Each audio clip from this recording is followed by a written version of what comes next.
বলছো ভাই আজ শ্রীরাম দাদা বলরামের কাছে গিয়ে বলছো দাদা তুমি যে সকালে মাকে কি বলে এসেছিলে সে কথা কি তোমার মনে নেই?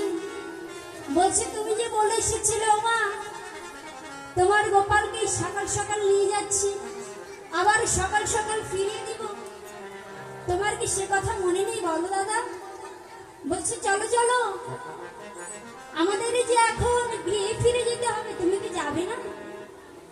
তখন বাবা আজ দাদা বলরাম বলছি ও ভাই তুই গিয়ে দেখ কানাই কি করে, কানাই যদি যেতে চাই তাহলেই আমাদের যাওয়া হবে, আর যদি না যেতে চাই তাহলে আমাদের যাওয়া হবে না রে।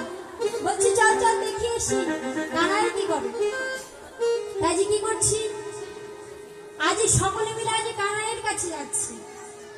আজ কানাইয়ের কাছে গিয়ে বলছো ভাই, বলছি দেখো ভাই ববনে তো আর বেলা নেই, বেলা তো মাঠে বসে গিয়েছি, তুমি কি আজ গৃহে যাবে না? বলছি চলো না আমরা সকলে গৃহে ফিরে যাই। তখন আজ কানাই বলছি দেখ ভাই তুই একটা কাজ কর, তুই আমার সমস্ত মাল একত্র করে দে, তারপর আমরা সকলে একত্র হয়ে চলে যাব।